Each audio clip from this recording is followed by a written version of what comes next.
Hey guys, real quick, I'm gonna show you how I'm gonna remove my septic tank lids and never have to dig them out again. I'm gonna replace them with a septic tank riser. As you can see there, I just did that one yesterday. It was very easy, and you can see here the other one that I have to remove, and I've already got it dug out. It's ready to go. So I'm gonna replace that here shortly. Check it out.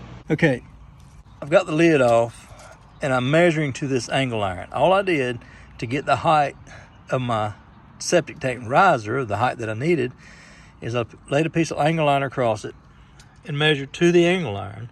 That's 14 1/4 inches. So 14 1/4 to the angle iron there is really close to ground level, but I didn't want a 14-inch riser because then the lid would be at ground level or below. So as you can see here, I put the lid on that. That's a 16-inch riser, and the hole was the same depth as that one. Water should shed off of that just fine, and it's not going to be low at all. So that's how I got it. Just lay something across there, maybe a 2x4 or angle iron, whatever, and you can measure up to it to get the height that you need. Okay, just want to show you what came in the kit. This is the base, the 14-inch tank riser, the additional 2-inch tank riser that goes on top of the 14-inch to make the 16, and then the lid. So also butyl seal. Butyl seal goes around the bottom of the base, then it goes around the bottom of the tank riser, and it also goes around the bottom of that, which connects there. It's all sealed up well, and then you screw it all together. The butyl seal and screws, anchors, and then the masonry bit, that all came in the kit. Okay, there's two grooves you can put the butyl seal in, one here or one here, and either one's fine depending on the size of the lid that you're replacing. I need to put it on the outside ring here, so that's where I'm going to put this one.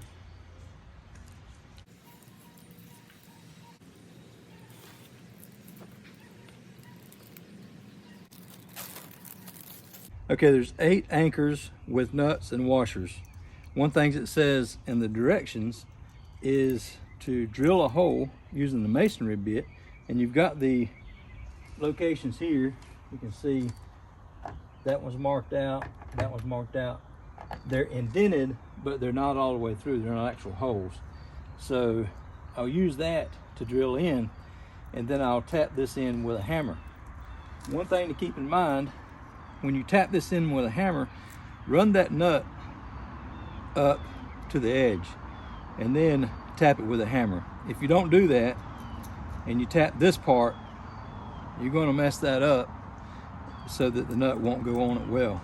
So you mess up those threads, or could mess up those threads. All right, one of the other things that I learned yesterday, I'm standing on it so it's not moving, and I marked every one of those holes, or rather I drilled every one of those holes. Then I pulled this out. I put these down in there, tapped them in. I was able to get that base on, but not simple. And I realized after the fact, I should have just left this all together, tapped this in just like this. Now that's in there. You can tighten it down as need be. I'm not going to make it real tight right now, but now I can do the rest of them. Don't mark them or drill them. Pull this off and then put the anchors in there. Put the anchors in there as you're going.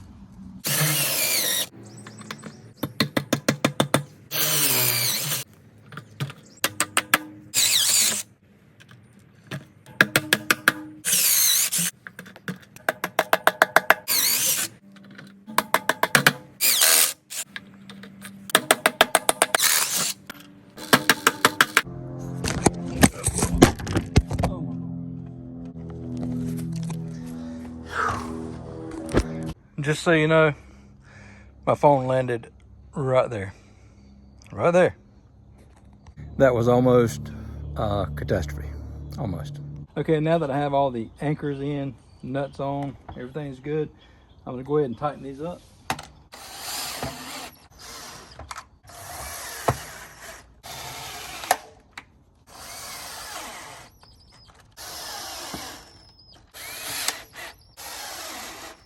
And I always test fit everything.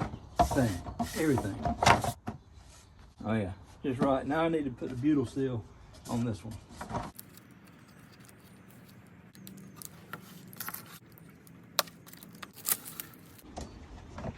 Push that down. It's time to get the screws. The screws go in these holes here, just inside here, and screw into the several different locations there. There's 8 screws.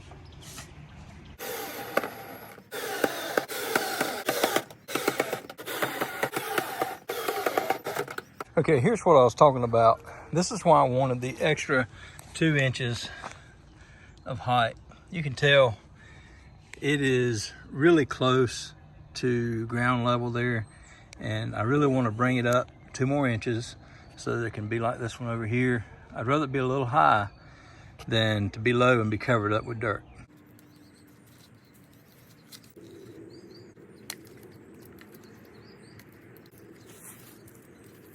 And this riser is just like that one, just a little bit shorter, 2-inch riser.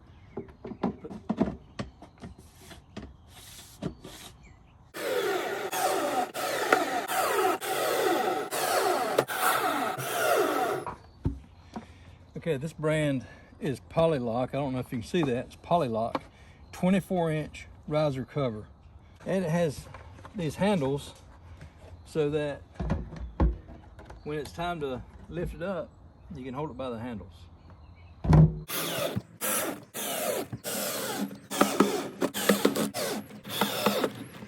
Okay, it's sealed up. I don't have to worry about my phone now. All I have to do now is fill in around it with the dirt that I took out of the hole, and should be good to go.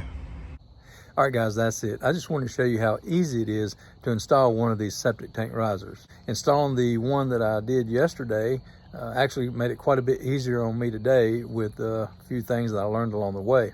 Hopefully these tips and tricks might help you along the way as well. Honestly, the hardest thing about this project is digging down to the septic tank and getting all the dirt out of the way. I hope this video helps. If so, give me a thumbs up. Don't forget to subscribe if you haven't already. And thank you so much for watching. Have a great day.